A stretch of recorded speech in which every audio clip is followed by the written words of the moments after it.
Here is a representation of hydrogen fluoride, which is a very simple molecule and which serves as a great example to explore the concepts of bond and molecular polarity. Let us use this molecule to consider a first question. How do we know if a bond is polar? Polarity in covalent bonds occurs as a result of an unequal distribution of electron density. In the case of hydrogen fluoride bond, this unequal distribution of electron density is because the fluorine nucleus has a stronger force of attraction versus the hydrogen nucleus for the shared pair of electrons. This differential attraction for the shared pair of electrons is associated with the relative electronegativities of the hydrogen and fluorine atoms. On the Pauling scale, the hydrogen atom has an electronegativity of 2.1, whereas the fluorine atom has an electronegativity of 4.0. Because the fluorine nucleus attracts the electrons in the bond to a greater extent, the electron density near the fluorine is greater. So how do we know if a bond is polar? Essentially, a bond is polar if it occurs between atoms with different electronegativities. In terms of intermolecular forces, ultimately this means the bonds between carbon or hydrogen and some heteroatom, like nitrogen, oxygen, fluorine, chlorine, etc. One way to represent the fact that the electron density is greater with the fluorine atom is to use the lowercase Greek letter delta. We write the delta negative associated with the fluorine and the delta positive associated with the hydrogen. Recall that the delta symbols indicate a partial charge.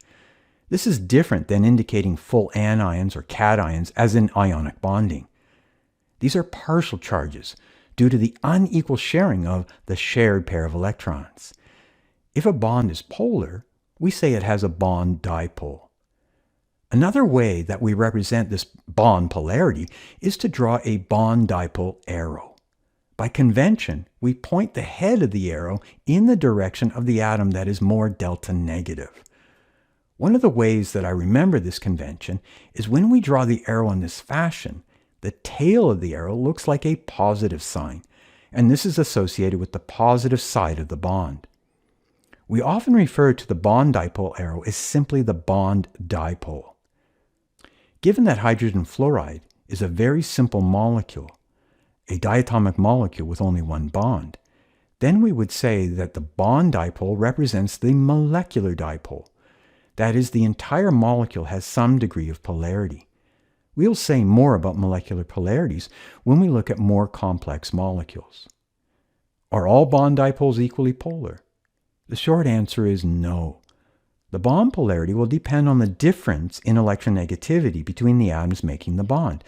Certainly, electronegativity values for the elements in the periodic table can be easily referenced, but you might consider using the following mnemonic to help you make the comparison.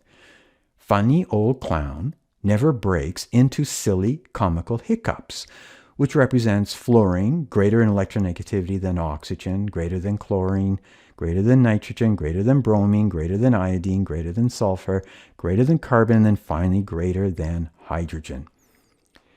This allows you to compare the relative electronegativity of atoms most commonly found in organic molecules.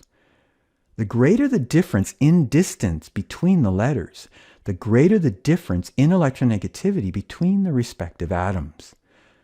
A fluorine-hydrogen bond would be more polar than a chlorine-hydrogen bond. Can bond polarity be measured experimentally? Bond dipoles can be directly measured for simple diatomic molecules because the bond dipole and the molecular dipole are one and the same. The size of the bond dipole can be measured by assessing the response of a molecule to an electric field. This measurement, called the dipole moment, depends on the magnitude of the partial charges and the distance between the two charges. The dipole moment is reported in a unit called a debye, after the Nobel laureate chemist Peter Debye. The following diagram represents this measurement. If we put hydrogen fluoride molecules between two plates, and if the electric field is not on, we would expect the hydrogen fluoride molecules to be moving around randomly, oriented in a variety of different directions. The fluorine atoms in this case are represented by green balls, and the grayish balls correspond to the hydrogen atoms.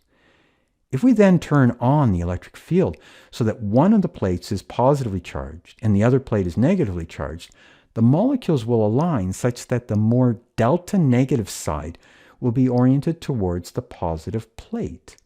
In other words, the delta negative fluorine atoms will be oriented towards the positive plate, and the delta positive hydrogen atoms will be oriented towards the negative plate. What is being measured here is the degree to which the plates can hold a charge, or in other words, the capacitance. If a molecule is polar, and in this case if the bond is polar, then the capacitance of these plates will increase. If the molecular bond is not polar, then the capacitance doesn't increase, and we would say the dipole moment is zero.